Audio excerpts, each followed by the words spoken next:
glorious throne dispatch her, that she may be with me and work with me, that I may know what is pleasing to you.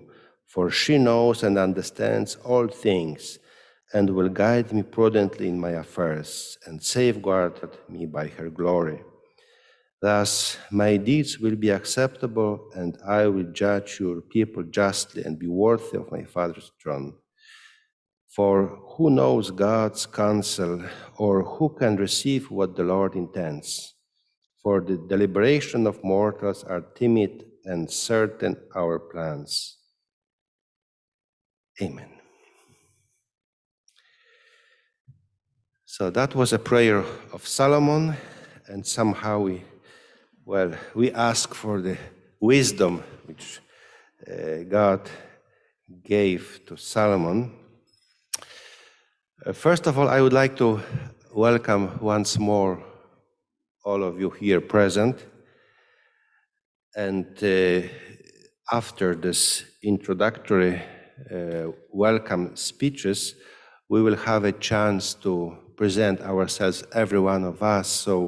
So excuse me that I will not call you now by name, because that will be a time a little bit later. But I would like to welcome all of you here present, and I hope that some will come too.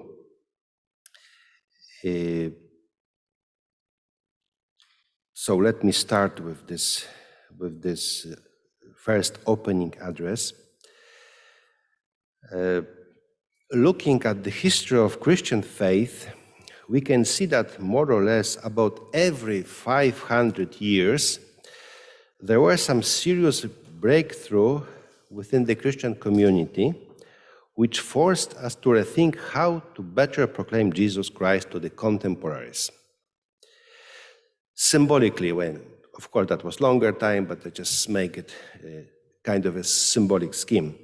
Symbolically, the first such breakthrough took place in the times after the Council of Chalcedon, 451. At that time, the so-called Oriental churches, trying to prove by deed that they are true Christians, were very much involved in the evangelization in the East, in the evangelization of Asia. Well, in Europe at that time, there were many wars. There was many Christian communities. It was much more fluent in Asia. And the most missionary famous of that period was the so-called Nestorian church. Well, I use the word Nestorian because we contact, but of course it's not totally true. I mean, it was not following the teaching of Nestorius. It was older than Nestorius itself, but just for a matter of simplicity, I just use the name.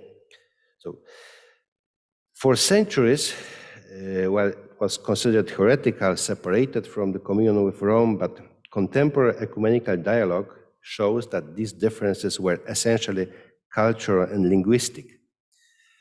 The Oriental churches had a great missionary dynamism. Already before the completion of the first millennium, they reached not only Central Asia, but even to China and to the Pacific Ocean. And what's very interesting for me, they were very missionary, but they had never had any support of state structures. It was kind of a different, very vivid, alive, missionary Christian community. Now, like this, that was the first period. The second great split within Christians took place symbolically in the year 1054, with the separation of Rome and Constantinople. Well, the Orthodox Church for at least 5 centuries was very active and missionary. Well, there were different serious Christian traditions who were proclaiming Jesus Christ in slightly different way that we know, but they were very active. So more or less 500 years changes of somehow structure of proclaiming Jesus and living Christian community in different place, different world. Okay, another great split within the Christian community, caused by Luther and the rise of different evangelical communities. Symbolically, let's see, a year 1517, so again, more or less 500 years. Well, this split was also caused by a desire to better proclaim faith in Christ and to correct deformations. That was my discovery. I might be wrong, but looking for this document of creation of Propaganda Fide 400 years ago, there is a mention that the problems we have now, it is somehow caused by us, Christians. That's why we have to move more to evangelization in this, bull establishing Propaganda Fide 400 years ago. That's why I'm mentioning this. Okay, but even also this split, this division somehow was caused by the desire to better proclaim Jesus Christ. And centuries after, well, we know it from history, that this division became a serious reason to strengthen missionary efforts. Different traditions were struggling to show we are better Christians because we better proclaim, or we more proclaim Jesus to others. It was one of the proof of being truly Christians was serious involvement in proclamation of Jesus Christ to those who don't know him. Well, this I think we know because it's more or less our tradition, this last 5 centuries. Now, we passed the year 2000. So more or less 5 centuries passed. The context of challenges of evangelization today is changing again. Well, this is my private reading, I might be wrong, but it seems that now the greatest challenge for the proclamation of the gospel to those who are not Christians yet is coming from the development of Pentecostal communities. But in some countries, they are the most flourishing. But it's also a call for us. I mean, what's happened with our traditional way of proclaiming the gospel. So it seems that we are now at this new stage somehow. Of course, not a fact for one day. It will be for at least a century, something like that. But there is we are somehow living this kind of a next breakthrough. So we are now at the stage of developing new model of proclamation of the gospel of Jesus Christ. And of course, for this purpose, it is not enough to the reflection of one person or even one center. We need mutual exchange, mutual reflection, sharing our own thoughts. And if I understand well, the intention of the first fathers of IACM, that was the purpose of our association at the beginning. First the creation and then the year 2000 starting. Well, at that time I was working in Madagascar, so I could not be here 22 years ago.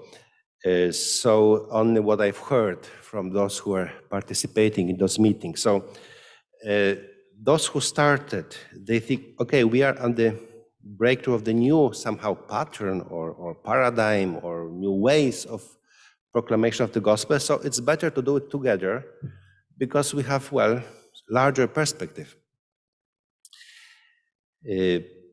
So our current meeting and the plenary assembly and conference is the 7th in the series.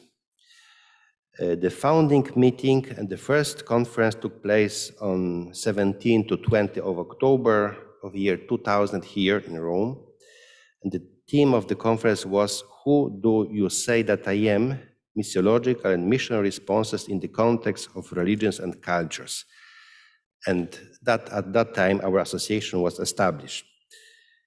The second plenary assembly and the second general conference took place from the 29th of September to the 2nd of October 2004. It was in Cochabamba, Bolivia. The topic was sharing diversity in missiological research and education. The third general conference took place in Pieniężno in Poland. That was from 28th August to 1st September 2007. The topic was sharing the good news in the interaction of cultures. The word of God grew and multiplied. So quotation from the Acts of the Apostles. So I joined the association at that third meeting, so I know more or less the story from that time, from the year 2007. The fourth General Conference Assembly was held in Tagaytay, Philippines, and took place between 27th of July and 1st August 2010. The topic was New Life in Christ in the Areopagus of a Globalized World. The fifth General Conference and Plenary Assembly was held in Nairobi, Kenya. It took place on the days 15 to 20 July 2013. The theme was Missio Intergentes, Challenges and Opportunities. The sixth conference was held in Pattaya, Thailand. It took place the days 10 to 14th of July 2017. And the theme was Christian Witness in a Multi-Religious World. Some of these conferences were documented in the form of printed publication together. Some others were published somewhere, different places. At the first conference that took place here in Rome, it was the book Cristologia e Missione Oggi, edited by Cozzani, Glione, Carlo Templer, here in Urbaniana 2001. After the second conference, it was a book Sharing Diversity in Missiological Research and Education, edited by Pastor Stanislaus and John Gorski, Shvani Kendra in India, 2006. It was also translated into Spanish as the conference was in Bolivia. Compartir la diversidad en la misionología, Cuestiones del Lenguaje Teológico, edited by Berto Tomicha and Verbo Divino Editorial, 2006. We also managed to publish a book after last conference in Pattaya. It was published under the editorship of Father Rocco Viviano, our secretary, and it's called Christian Witness in a Multi-Religious World. It was edited by the Xaverian Missionaries in Japan, 2018. We still have some copies I will mention at the end about, for those who were not present or who didn't get them, I just mentioned a little bit later. Well, I do not mention here many local conferences. There were quite a few, some of them kind of a continental level, like by continental representatives, some in different places, but somehow I'm there by members who are members of associations. So we had the logo of association also, but I will not mention all those. There are quite a few. Now we are meeting together at this general conference for the 7th time. So somehow we have come full circle on all continents except Australia and Oceania. We haven't been there. So somehow we return to the place of origin. The theme of our conference is 30 years after Redemptoris Missio and Dialogue and Proclamation, Developments, Fruits, and New Opportunities. Such a proposal was discussed in Pattaya, and it was proposed taking into account that the year 2021 marked the anniversary of the publication of these documents. It seems that there are still many ideas that these documents proposed, but they have not been particularly implemented. It seems that the missiological challenge of these documents is constantly ahead of us. We want to stay with these two important documents, not so much to analyze them again, because we all read them, so we know them, but with help of them to look for the future somehow. When 5 years ago in Pattaya we were planning our meeting in Rome, well, we could not imagine what great changes we would observe during these years. First of all, our conference and our meeting was to take place last year. Well, no one could imagine the COVID will happen. However, I believe that God had His own plans for this. Well, this year we have exactly 400 years of establishment of Propaganda Fide. We have exactly 100 years of the pontifical missionary works, well, starting 200 years ago, but as pontifical 100 years ago. So it's a very significant year for us. And, well, somehow a special gift from God through the reform of Curia. I think this is probably the first major conference or major symposium after creation of the dicastery for evangelization 2 weeks ago. Well, I think majority of us know, but if some of the guests know, 2 weeks ago there was a reform of Curia, so it's not anymore congregation. Well, we did this leaflet before, but since now it is called Dicastery for Evangelization, there are some changes. Anyway, the reform of the Curia is a sign of will of renewing this will of proclamation of Jesus Christ. Somehow this is the first dicastery now. So that's the main goal, whatever changes it is in the church, just to better proclaim Jesus Christ. So this is somehow something familiar to the decision taken by Gregory XV 400 years ago. That means the creation of Propaganda Fide. It was to give a new dynamism to the proclamation of the gospel of Jesus Christ. Maybe we can see a certain prophetic dimension of our conference. The discussion on the relationship between mission, new evangelization have taken on a new dimension. Well, the dicastery for evangelization is now headed by the Pope himself, not by one of the cardinals. And looking for, let's see, our head, for the Pope, for the first time in many centuries, the Pope is not European. But maybe we forget, we have the temptation to forget, that in history we have also popes from Africa. There were 3 popes from North Africa.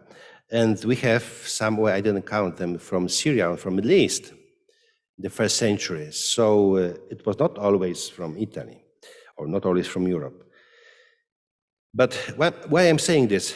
Because that for centuries it seemed that's the only model of living Christian faith. And somehow this openness, this reality is opening us, well, it is good tradition, but perhaps, well, in different places we can have some slightly different, well, ways of expressing our faith.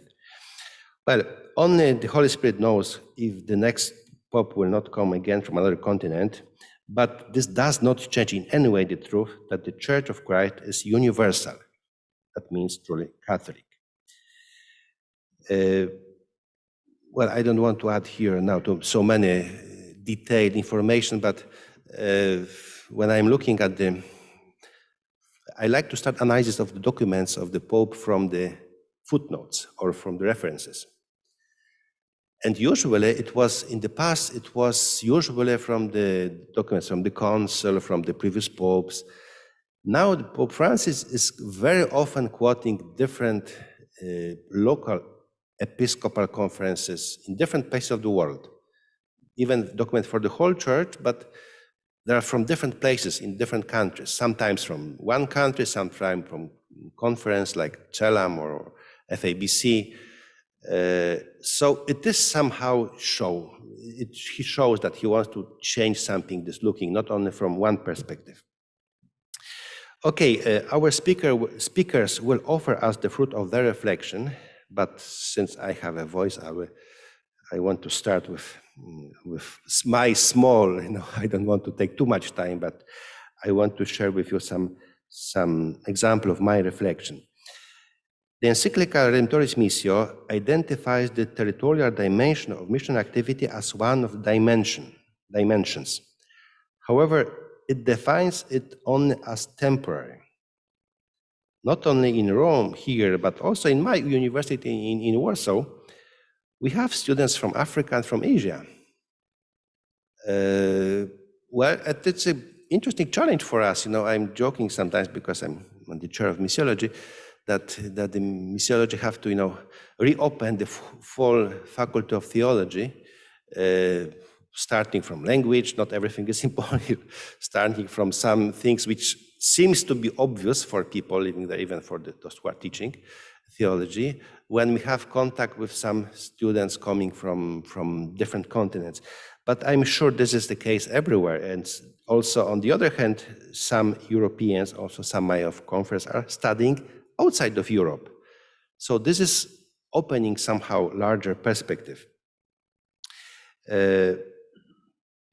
So would it not be worth paying more attention, not too much to the continents as such, but to the new worlds, or the new Areopagai, as the encyclical writes? Perhaps it is worth noting that for Muslims, well, it is very important to refer to their origin, the place of origin of their religion. That means to Arabia, Arabian language, traditions, to Mecca, to Medina. But for us Christians, well, Jerusalem has never been of such great importance. Of course, it was important. The place was important. That's a place where Jesus Christ was killed, and died, and then was risen. The place where the apostles started preaching the gospel. But it was never to such an extent. Also, Rome is very important for us as a place, but it has never the status like Mecca and Medina among Muslims. Well, for some Christians could be Constantinople, Geneva, or other cities, but for us, geography is not so important. The most important reference for us is the Holy Spirit, who works wherever he wishes. So he is the main place of the presence to which we refer the Holy Spirit. Well, I don't want to go to read full text, but this is mentioned in this famous number 37 of encyclical Redemptoris Missio. Well, I just read one sentence, number 37a. The Church refuses to allow her missionary presence to be hindered by geographical boundaries. The criterion of geography is always provisional. I think we are stuck still much with this first one. But then there are two others, the new worlds and new social phenomenon, like urbanization, the young people, migrations, refugees, situation of poverty. And there is this third, the cultural section, the modern equivalence of the Areopagus. And, well, you know that the first one, the largest, the one to which Pope dedicated the most space was the Areopagus of the worlds of communication, which make us somehow global village. And well, our meeting real is very important, but well, I had the chance to invite and also to participate in many meetings which are organized in different continents. So it is somehow new reality. Of course, the personal meeting is very important, but it is somehow new era, and we are learning how to use it for better proclamation of Jesus Christ in today's world. But there are also others who were just mentioned, like commitment to new, not other Areopagi, like commitment to peace, development, liberation of people, rights of individuals and people, especially those of minorities, advancement of women and children, safeguarding the created world. This was all the mentioned in Redemptoris Missio. So, okay, just a few words on, that was like beginning of my reflection, about dialogue and proclamation. Well, I just want to mention one thing, perhaps not interesting for everyone, but for me it's very challenging, the issue of conversion. Well, Jesus started his teaching, repent, that was, so we cannot avoid this. But I think we have to rethink what does it mean. In the number 41 of this dialogue, of this document, we read, a deeper conversion of all towards God possesses its own validity. And then it quotes the Dignitatis Humanae, the document from the Vatican II. Okay, my short, well, starting reflection. Well, Bernard Lonergan, in his famous book, Method in Theology, speaks about 3 levels of conversion. He talks about intellectual conversion, moral conversion, and finally religious conversion.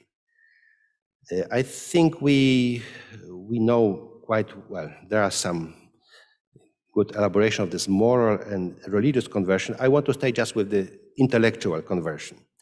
And just sharing with you, I want to tell you what I saw among my students last years, well, from last some years. Most of the students coming to university and to us and also to, well, I think everywhere, are young people. And in the first period, talking to them, the word I is dominant. I think, I plan, I guess, I. But toward the end of their studies, or shortly after, many of them met their future husband and wives. And during this period, the word we appears on many occasions. We want, we plan, we do. After a few more years, many of them have their children, especially seeing former students, young mothers. The topic of children is virtually inevitable. They can talk for hours about their kids, or in Facebook, or in talk, whatever. That's the most important topic for them. It is important what the child needs, what is planned for the child, how to ensure a happy future, and so on. The dominant word is he or her, he or she, him or her. So this transition from I through we to her or him is very interesting. And I think for me, I'm using this as an example of this intellectual conversion. It is by no means unpleasant or burdensome. Changing attitude takes place with great joy, and it brings a great challenge in the perspective of looking at the same reality, even if it implies the necessity of some kind of renunciation for what is considered a major value. Okay, I should not talk too long, so this is just my some suggestion or some my reflections, but we'll have much more of others.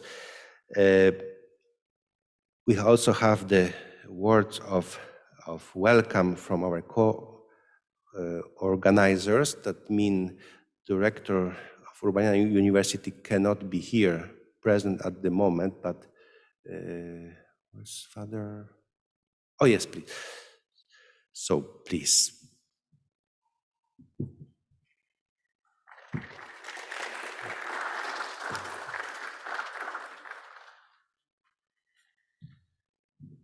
Okay, so thank you very much, first of all, for your presence here, because it's, I mean, I have not to tell you welcome, because you here are at home.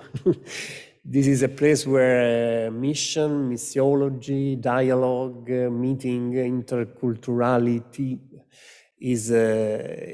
are words that, and not only words, but also it's the experience of our academical work, but also human relationships. So I hope that you here feel at home. Also, if not, there are no students, you have seen, of course, but some of them know how is this university where students are here. So, yes, and second thing I want to tell you is just, I'm not an academician, I'm not a teacher. I work here as responsible for the external relationships and pastoral care of the students. So I cannot teach nothing, not to you, nor to the other, but I have some experiences as a Christian, as a priest, as a parish priest, as a friend of many of the students who are here, and in the world. So I think that you have a lot of reflections in your minds and in your papers and in your hearts. I think you have studied a lot. You have applied your studies, your reflections in your pastoral or daily life. But my opinion is that now, in these days, in this time, there are some, how to say, focal points that ask our a better reflection and action. And I would say the first of them for mission, I mean, of course. First of all is the human mobility, the migration. So you know how relevant is this phenomenon. All of us, we know. But also, I mean, me personally, but I think all of you, we experience how our communities, Christian communities, how our local churches are not prepared in this field. I mean, as Christian, as a member of the communities, the Christian communities in the world, here in Italy, but I think also elsewhere, we do not reflect enough on this field as a great challenge as a Christian and a great opportunity. You know, recently I've seen a book, I don't remember the title, I'm sorry, but the authors demonstrated that the migrations in the history of the church was one of the first and most important, and also Father said before, speaking about the so-called Nestorian churches, the Syrian, Oriental Syrian churches, how the migration were the way through which the mission reached many different countries. The simple migration, the economical migration, of the migration for not only for missionary reasons, but for the daily life, the commercial reasons, and so on.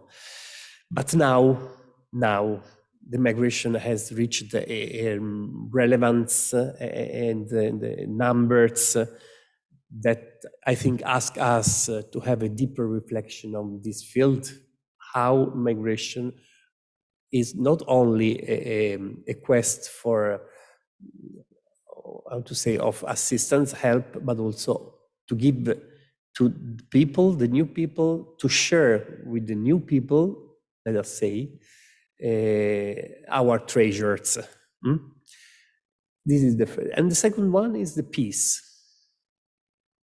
Peace in the world now is really something that, how to say, is really in danger. You know, it's not necessary to explain you. Some of you experience daily, in the daily life, what does it mean, that the lack of peace. But also, I think, also in the countries like Italy, where peace is reality, we live in peace, we are lucky. But I think that there is not enough, how to say, enough reflection, consciousness about the deep relationship between faith and peace. How peace makes our faith and how our faith can produce peace for the world. So I think that I don't want to, of course, to be, how to say, as I told before, I don't want to teach anything to you, but I want to share with you some reflections that in my personal and professional life and my pastoral life, I try to live and to carry on. So I wish you all the best for your works. I know that you have a lot of things to share among you. And I hope that this meeting and the next ones in the future will be always a good occasion to share our experience, but also to have to improve our enthusiasm and our desire to be how to say, to be at the height of the necessity of our world. So thank you very much for being here with us, and have a good job.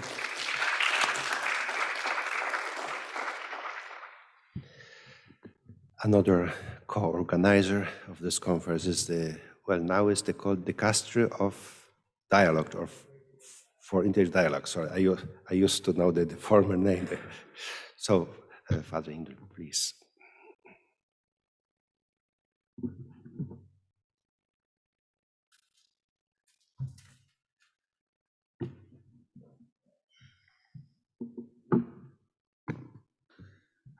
Dear friends, good morning to you all. On behalf of the Dicastery for Interreligious Dialogue, our new name, as a collaborator in the work of this conference, I would like to extend a very warm welcome to you all. The psalmist says, "Your word is a lamp to my feet and a light to my path." If mission is a pilgrimage towards the truth, the church documents also give us the light and direction that we need to navigate through the prospects and challenges of our time to proclaim Jesus Christ and his kingdom.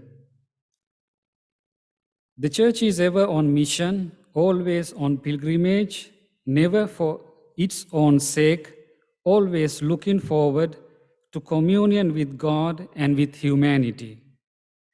In this regard, today we are happy to see that the International Association for Catholic Missiologists, for its 7th conference, has taken up two important church documents, Redemptoris Missio and Dialogue and Proclamation.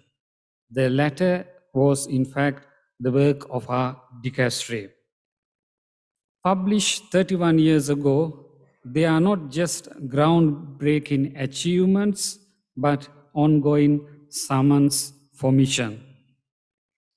We are all aware of the manifold challenges and situations that mission faces today. There are resources in these documents that can help us to read today's signs and situations. I think a conference like today's that helps us to rediscover the light of wisdom of these documents is invaluable. In addition, we also come from different contexts and experiences, and I am sure that the conference will provide us with an opportunity to listen to one another's experiences and how mission is viewed and practiced in various places. Let me conclude with the words of St. John Henry Newman. To live is to change. To be perfect is to have change often. I hope the study of these documents will bring about a change in our understanding of mission and thereby in our own context. Wishing you all a very fruitful conference. Thank you very much.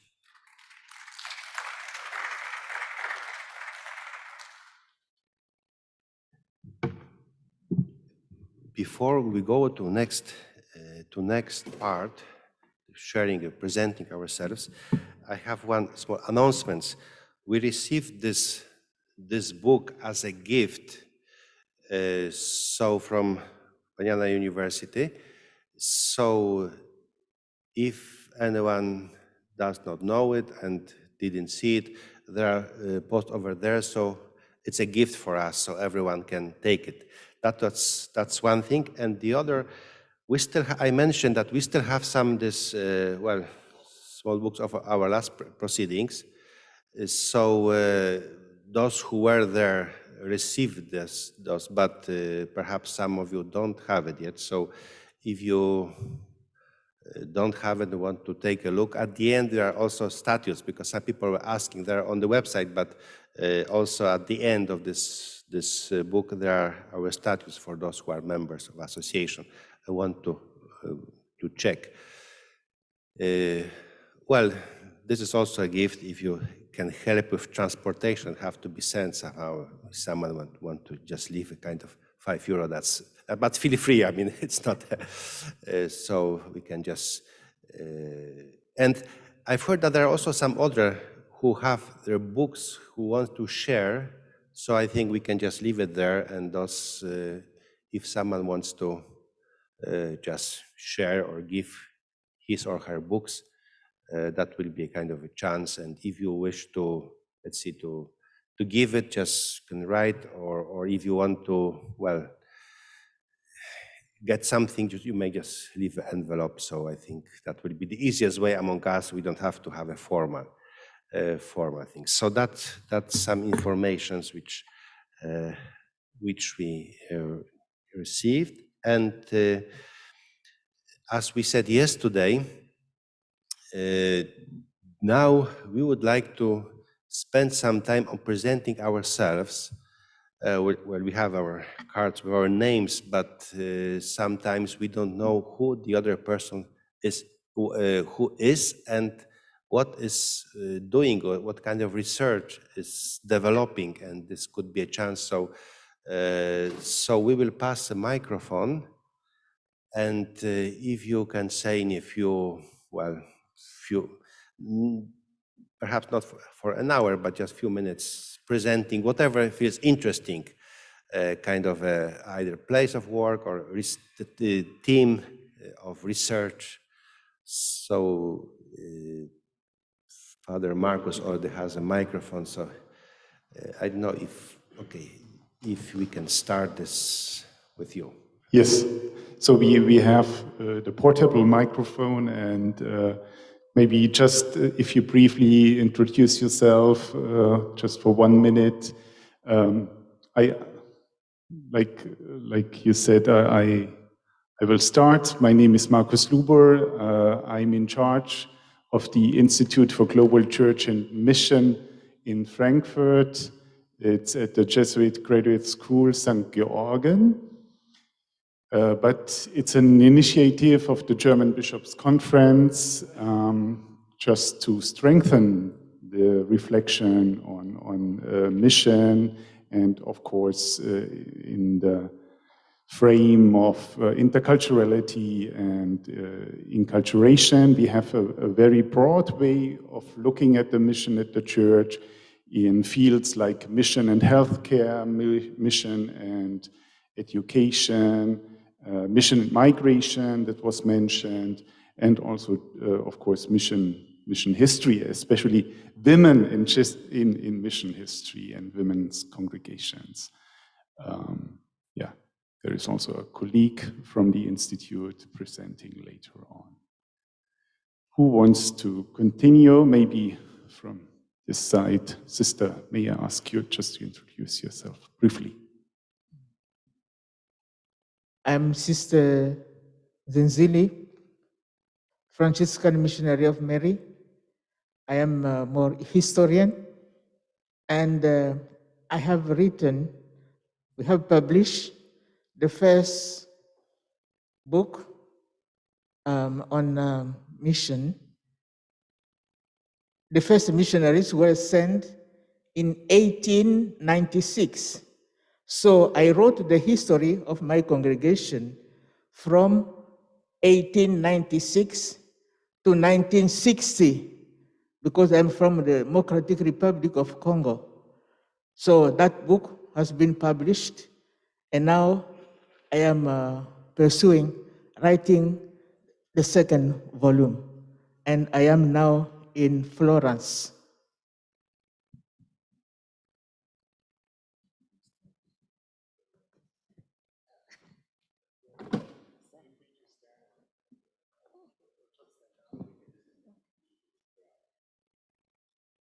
Good morning to you all.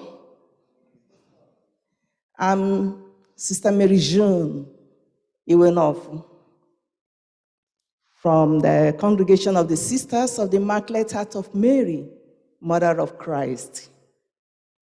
I'm a missionary in Kenya, East Africa, and I teach at Tangaza University College, Nairobi.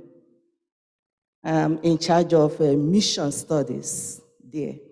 Thank you. Father Indunil from Sri Lanka. I am also a missionary in the Roman Curia since 2012 at the Dicastery for Interreligious Dialogue. So I'm Andrew Recepcion. I'm presently spiritual director of the Philippine College in Rome, but I also teach at the Pontifical Gregorian University. I teach history, missionary praxis, pastoral mission. And so I have some of my students here also. And I've been collaborating with IACM since 2007. So thank you. I just add that former president. I was for 2 also terms. an ex-president for 2 terms of the international. We organized the meeting in the Philippines, in Nairobi, and Pattaya. That was the last meeting we organized for the IACM. Thank you. Excuse me, I add just Sister Nzanzili was a former vice president of association, so. Good morning. I saw you all yesterday. Father Kevin Hanlon of the Mary Knoll Fathers. I was at the Gregorian for a missiology and then returned to Japan where I taught and was more involved then in intellectual and mission activities. But for the past 15 years, I'm back home administrating for our Religious Society of Apostolic Life. So it's always exciting to come to these and to stimulate my brain and make me realize I have to research and write and try to teach more. Thank you very much.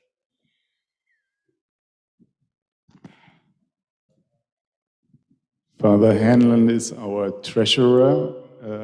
That's how many terms are you already serving? It's the Gaitai. Since 2009, yes. Please.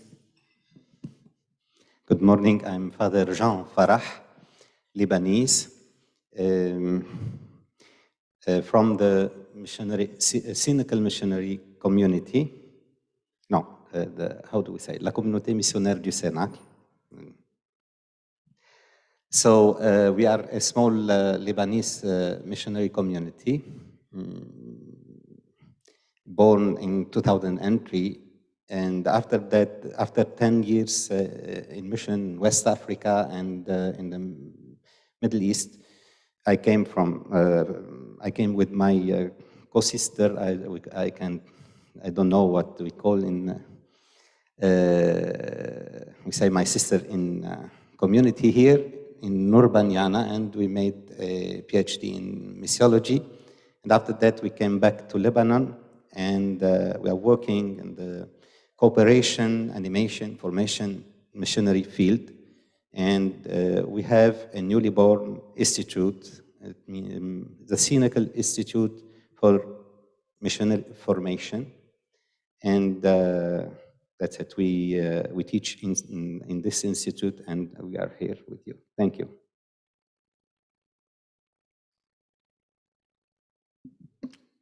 I'm Michael Barnes. I'm a Jesuit. I came to Rome far too many years ago to teach at the Gregorian when I was very young. And I think I had the grand title of Il Professore della Storia del Buddhismo. My Jesuit brothers used to talk about me as the crypto-Jesuit. Crypto-Jesuit, yes, but crypto-Buddhist. And that's been my start in this whole world of interreligious dialogue and theology of religions. And that's what I've been teaching for the last 40 years. I've been in the University of London all that time and done a lot of writing on this. And I'm hoping that the next few years I can sort of do a bit more writing and just take a back seat, listen to what everybody's saying. So it's a great delight to be here. Thank you. Good morning. My name is Catherine Corneel. I'm originally from Belgium, but for the past 20 years, I've been teaching at Boston College in the United States, a Jesuit university, and my field is comparative theology. So at Boston College, we have a whole sub-department of theology that engages other religious traditions in dialogue with Christianity. So my own focus is mostly on Hindu-Christian dialogue, but my writing is mostly on methodological questions in comparative theology. So my latest book is called Meaning and Method in Comparative Theology, and it tries to just develop a kind of blueprint for how to do comparative theology in a responsible way. I also just recently edited a book that might interest people called Atonement and Comparative Theology. It brings together Christian comparative theologians who have expertise in other religions to reflect on how their engagement with other religions has shed new light on the Christian understanding of atonement. So that's some of the most recent work, and I'm delighted to be here.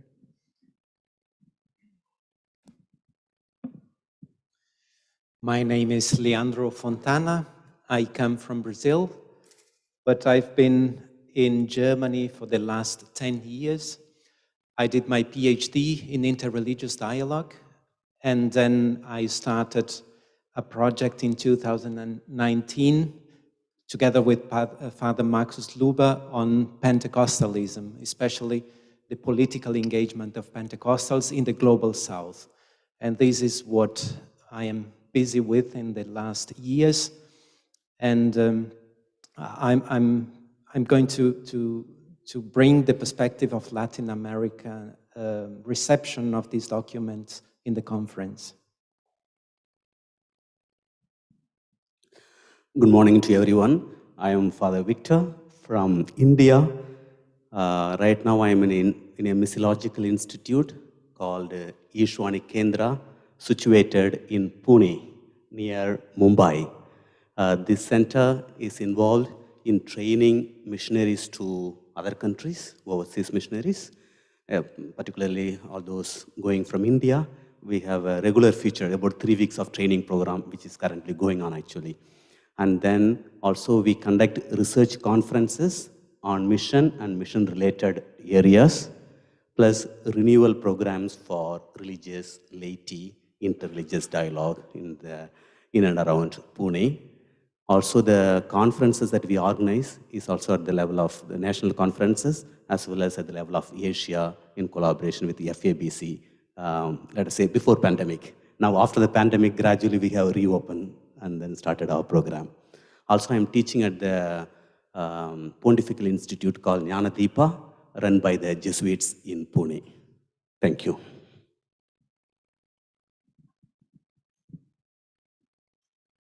I'm Sister Loreto Okoli from Nigeria. Yeah. I teach missiology at Blessed UN Major Seminary, TANS, in Onitsha, in Anambra State. I'm also in charge of the PMA Diocesan Director of Nnewi Diocese. I base more both in the teaching and in taking care of the children, especially in giving them the missionary orientation, how to adapt to the situation, both in difficulty moments and the joyous moments. Thank you. Good morning to all. Gaetano Sabetta from Urbaniana University. I mainly teach interreligious dialogue and interreligious theologies and their relationship. Thank you. I'm Father Roberto Cherubini. I work here in Urbaniana, as I said before, as the responsible of the external relations and pastoral care of the university. But I am also a parish priest, so I have a pastoral experience. Thanks.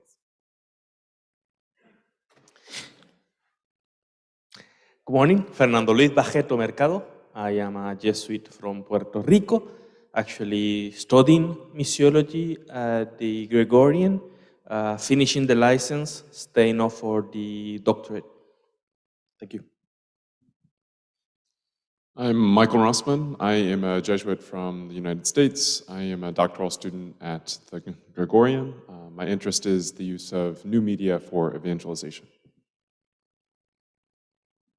Good morning. I'm Suzette, a laywoman from the Philippines, currently a doctorate student at the Gregorian University, working on women and migration. Thank you.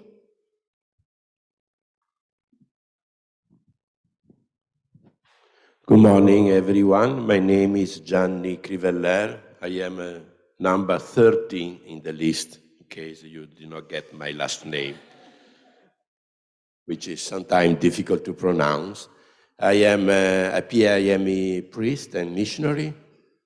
I've been working in Hong Kong and Greater China for nearly 30 years. I teach missiology and in Hong Kong.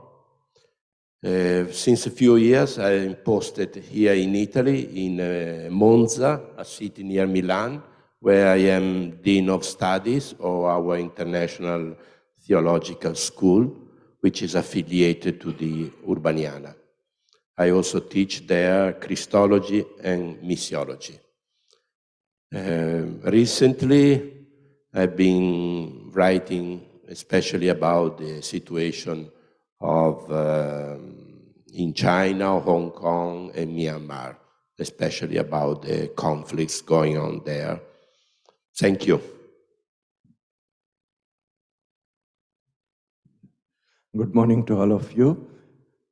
I'm John Paul Herman from India, but now I'm based in Rome as the director of the institute called CEDOS. CEDOS is an institution for study, research, and documentation on global missions. Global mission, we have around 84 congregations who are working for mission as our members. Thank you.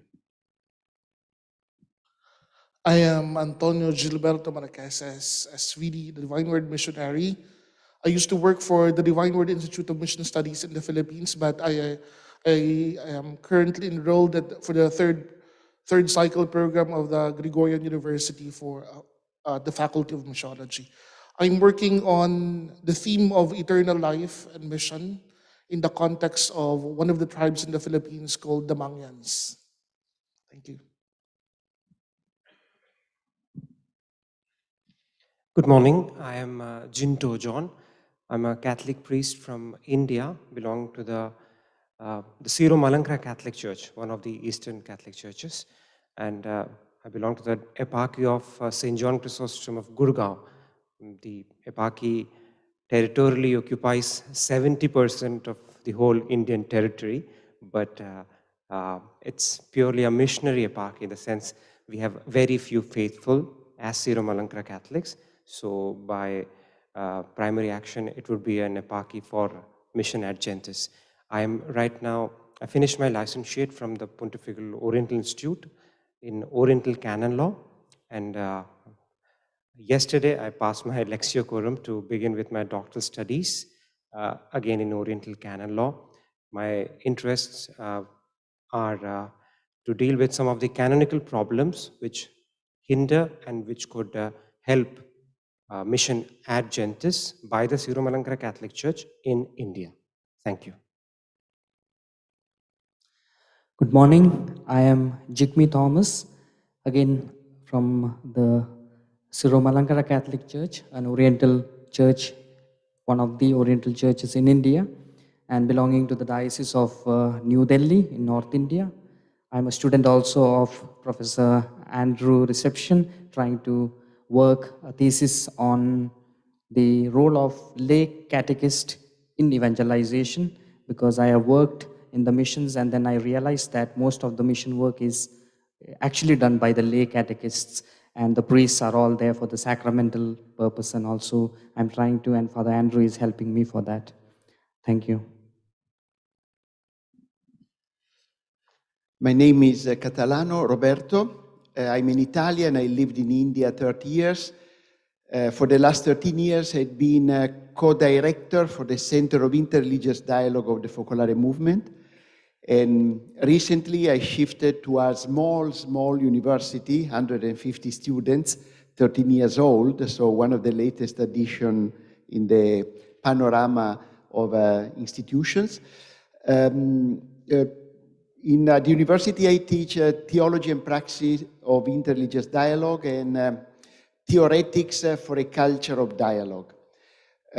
Two interests in the last few years were and are to study the phenomenon of the renewal movements in different religions as vehicles for interfaith dialogue, and more recently, how Islamic world looks at Pope Francis.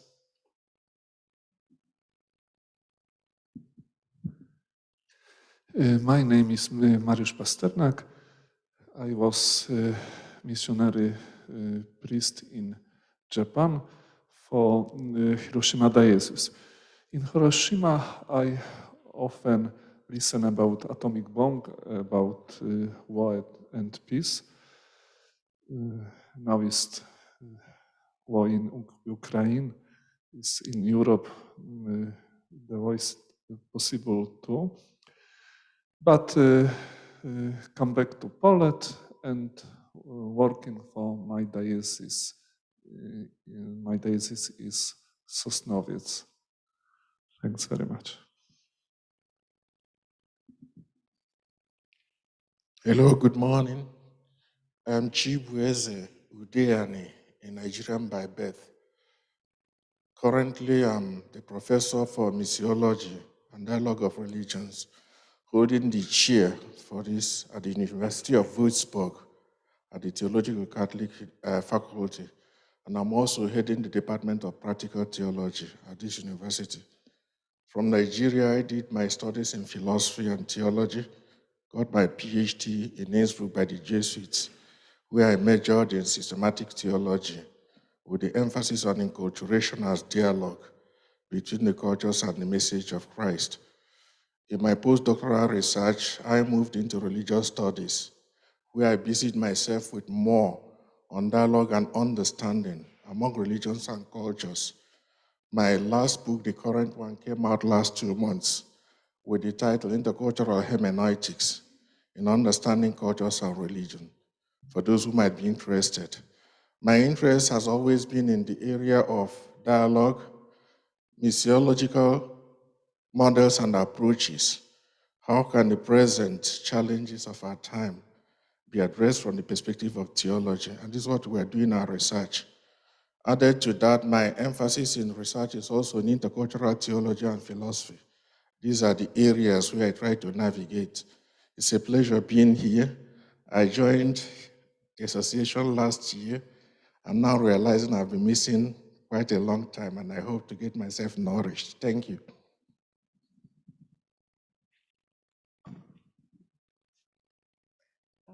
Good morning. I'm very glad to be here. My name is Alison Kolosova. I'm a research fellow in church history at the University of Tartu in Estonia, so in Northern Europe. Although I live most of the time in the Chuvash Republic, which is on the River Volga in Russia. I'm co-chair of the missiology group of the International Orthodox Theological Association, as I'm Orthodox, and my research has been into the Russian Orthodox missions in the area of Russia where I live, which has a predominantly Turkic and Finno-Ugric population. So that's been my area of research, in which I continue to study, partly by living there and partly through archival research as well. So in my role as co-chair of the International Orthodox Theological Association, I'm involved in drawing together those who are interested in mission or working in the area of mission and missiology in the Orthodox churches. And I'm on the board, the European board of the International Association for Mission Studies, which is partly how I came to be here today with several of my colleagues from that board. I've learned and been very interested much in Catholic missiology over the years. So I'm very glad to be here, and I feel that the Orthodox churches have a lot to learn. So yeah, that's why I'm here. Thank you very much. Good morning. I'm Father Samuel Amaglo from Togo. I was a missionary in Morocco. I did my missiology study here in Urbaniana. So now I'm teaching missiology in Pontifical University Salesian, Università Pontificia Salesiana, and I'm in charge of ongoing formation of our missionary. Thank you.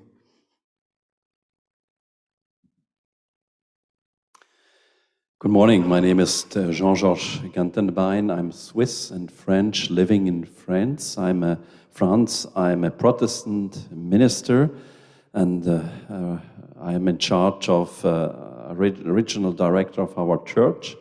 I'm also teaching missiology and the theological seminary Saint Christiana near Basel. It's an interdenominational seminary, Protestant seminary. My research interest is mission for the Western context.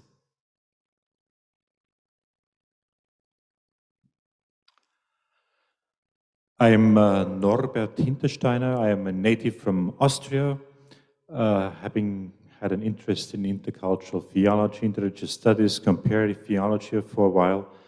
I am, for the last 9 years, at the University in Münster in Germany, and there the director of the Institute of Missiology and the study of theologies beyond Europe.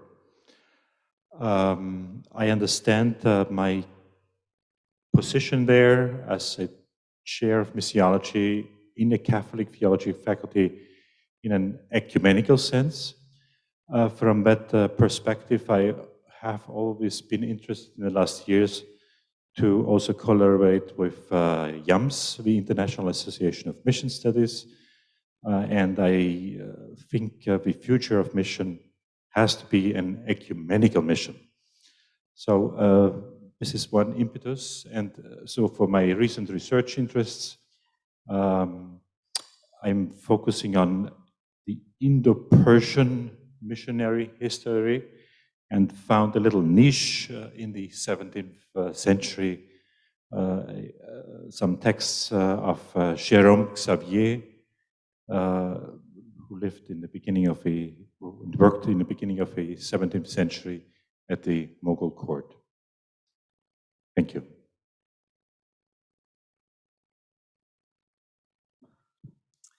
Good morning. My name is Kari. I'm from Norway. I'm professor of missiology at Vid Specialized University, nationwide university in Norway. I'm situated on the west coast in the city of Stavanger. Before coming to Vid, I was a lecturer for several years at the Lutheran Institute of Theological Education in Bangkok, Thailand. And that also formed my research interests. So I did my PhD on how to read Old Testament wisdom texts in dialogue with Thai Buddhist interpretations of the same texts. And I'm researching how Christianity is formed and negotiated in its encounter with being in a majority Buddhist context. I'm also directing research group on migration, religion, and intercultural relations. So lately I've been doing research on migration and theology, migration and religion. And I will soon start a new project related to migration and women, Thai female migrants in Europe and return migration.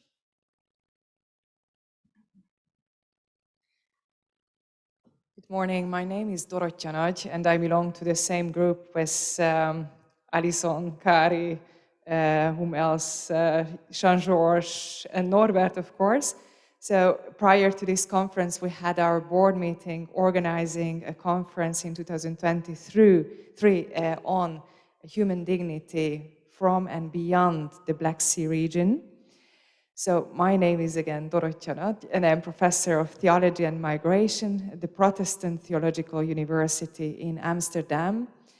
And at this stage, I would like to also mention that maybe a sister association of the present conference is in Central and Eastern Europe. It's called Central and Eastern European Association for Mission Studies, CEAMS, and I am president of that association as well.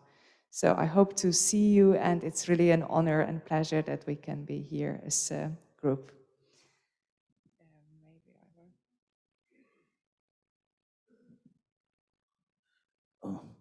My name is Francis, surname Jabloński Apple. I am from Poland. I am professor of missiology in Universitat. My student is seminarist all lay people. And I am vice president of Society Polish Missiology and consultor conference bishop of mission. Next, I teach also missiology in special home institute where future missionary prepare to the mission. My subject, my teaching is about responsibility, University Church of Mission, next Catholic Church in Poland and responsibility of mission, next diocese of mission, next parish of mission, and family of mission. And for 3 years, I am pastor the parish near Gniezno, that is first capital city in Poland. Now I changed this parish, I go to Gniezno, in one parish in the Gniezno. And I try in my parish to build new idea, new evangelization. And I came here with my catechist in my parish, and he speaks German, and Marcus maybe translate. Thank you. Hello, my name is Dariusz Pustelnik. Mein Englisch ist ein bisschen schwach, darum habe ich eine große Bitte zu Markus. Kannst du ein bisschen übersetzen? Also ich komme aus Polen. Beruflich bin ich Architekt, habe ich mein Diplom nostrifiziert in der Universität Bochum. Privat bin ich ein Mann für eine Frau, habe ich 3 Tochter. Katholisch, ja, kannst du noch Yeah, so he is originally from Poland, and his profession, he is an architect and did his studies in Bochum, and a family is there with 3 kids. Ein Mann für eine Frau und habe ich 3 Tochter. 3 daughters are there. Yes. Ja, kenne ich ein bisschen das Arbeit bei der polnischen katholischen Mission in Bonn und in Köln. So he works in the Polish Catholic mission in Cologne and Bonn in Germany, western part of Germany. Ja. Katholisch habe ich beendet die Erzbischof Hochkatechistschule in Posen. And he did a study program at the Archbishop, I don't remember exactly the name, but you heard it, in Posen, that's in Poland. Ja, und dann katholisch arbeite ich wie Katechist und mit dem, sage ich, missiologischen Geist arbeite ich mit Erwachsenen und mit jugendlichen Menschen in unserer Pfarrei.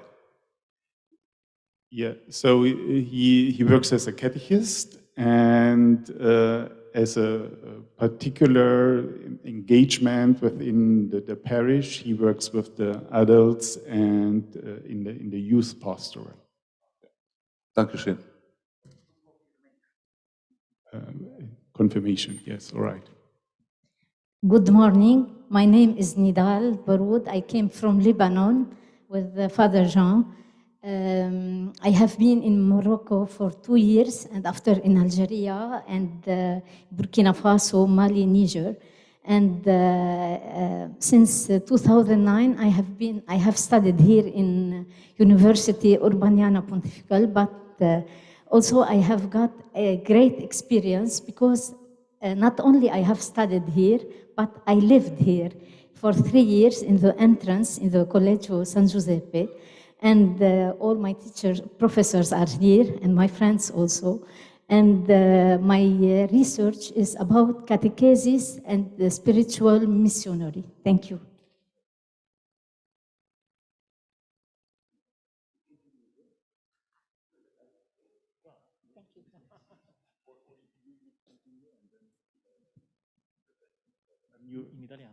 A new member has arrived. Okay, you will translate. It's in Italian.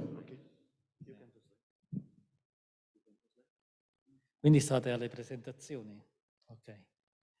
Io mi chiamo Carlo Busiello, sono di Napoli, fide donum in Brasile, tempo fa. Ho approfondito anche gli studi di teologia pastorale proprio in Brasile, poi diocesano, prete diocesano da 20 anni, e negli ultimi 10 anni ho voluto inoltre approfondire lo studio della missiologia qui nell'università e ora mi ritrovo anche in questa esperienza di docenza presso la facoltà di missiologia. Il mio ambito di ricerca, quello della pastorale, ma anche della pastorale urbana, dove il fenomeno dell'urbanizzazione, dei contesti di evangelizzazione nelle città è di grande interesse e di studio, in modo particolare nelle chiese dell'America Latina, dove il fenomeno, il boom delle megalopoli è esploso dagli anni 60 del secolo scorso in poi e continua ancora, anche perché il mondo sta diventando sempre di più un mondo più urbanizzato. Allora i miei interessi, le mie riflessioni partono da questo, diciamo, da questa dimensione dell'umanità molto, che incide profondamente poi anche sugli aspetti della fede, dei costumi. Does anybody need a translation? Yes? Well, it's difficult to remember everything. Anyway, Don Carlo is a diocesan priest from Diocese of East, no, Naples. It's Naples, and has been a fidei donum missionary in Brazil when he started in his academic development started there. So he became interested in missiology and pursued his own studies, but also now involved here in the university as a teacher. And the main area is basically what I understand is trying to bridge between the reality of the pastoral work as a parish priest and mission. So mission, reflection on mission started from the background of urbanization and the reality of the big cities. Qualcos'altro che ho dimenticato? Okay, he's very humble, so when you get to know him. He is actually, this is my addition, he arrived late because he just finished exams. No, he had to examine his students. So thank you for, I hope you were kinder to them and to finish earlier and come here sooner.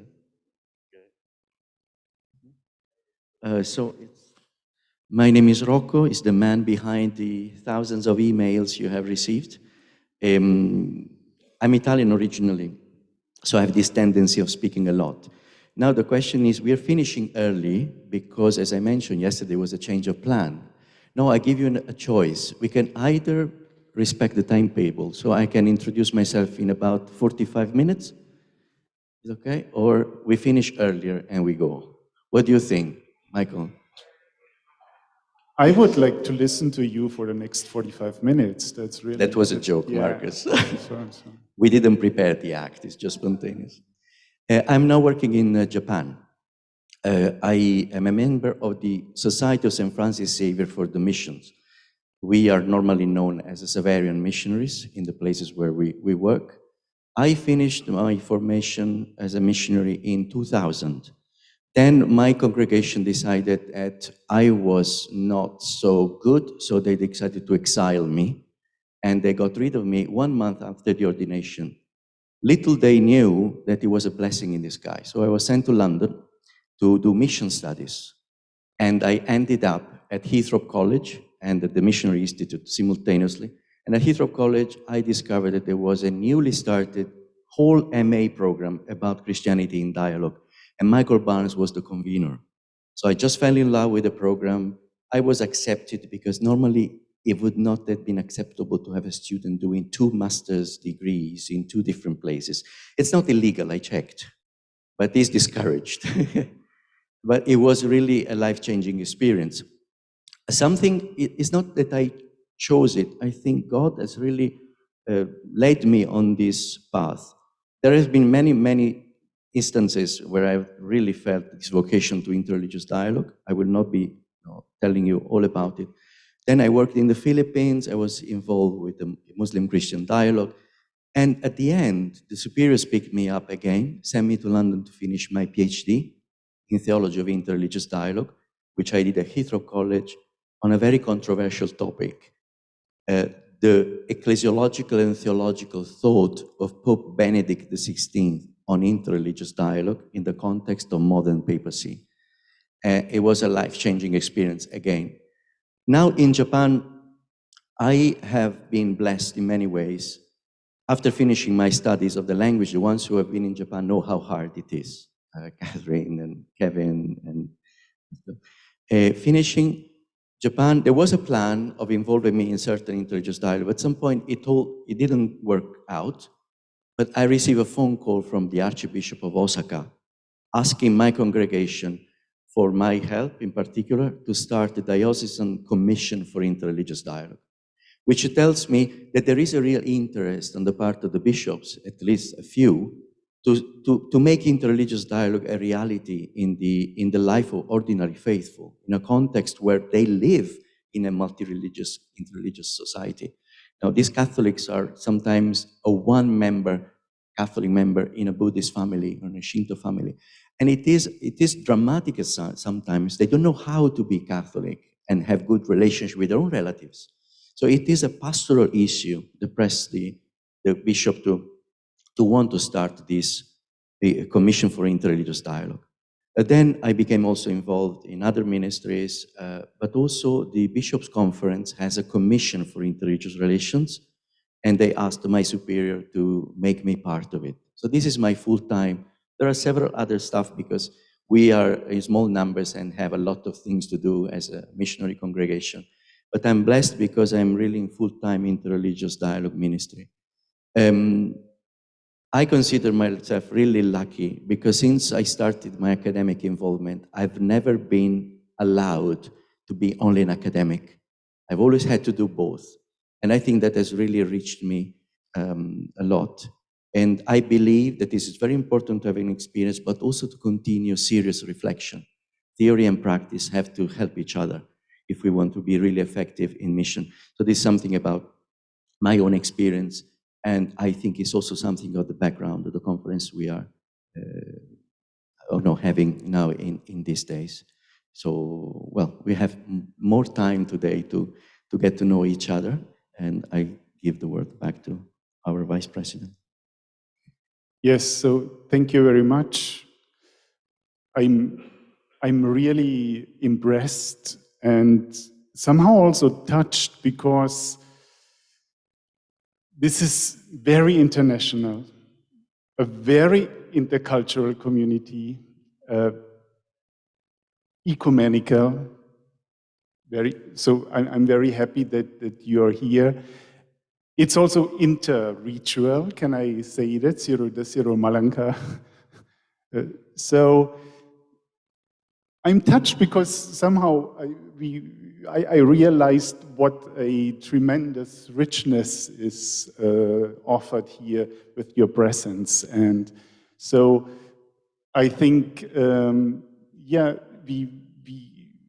we have now already our break, but we can use that break getting more and more in touch, networking, that's part already also of the conference. And then I would like to invite you to be back here at 2 o'clock, but please on time, so that we can really start at 2 o'clock with our first presentation. Thanks a lot to you all. Thanks a lot to you, Wojciech, for introducing the conference, leading us into the conference, and have a good break. Some more? Oh, yeah. Yeah, the most important thing, we are also bodily creatures, so please give us some idea about how to go about lunch. When organizing the conference, we were relying on the fact that the Urbaniana had a canteen, a working place for food. So we did not have in our mind to organize lunch for everyone. So we ask you this. I mentioned it at the orientation yesterday, just to find your own place. In the folder, there are 3 places that were suggested to us by the staff of Urbaniana. They're all walking distance. There is a kiosk where you can get a sandwich, or restaurants, walking distance 10, 12 minutes from here. So in a way, we feel a bit responsible that we cannot provide food here. My other suggestion is many of us here have been here. They know the place. So it could be also an opportunity to help each other, with good suggestions about where to get better food. And so we ask the collaboration of the people who know the area and the secrets of this part of Rome. Actually, I know nothing about this. So if you can help us as well, it's very, very, very good. Thank you very much.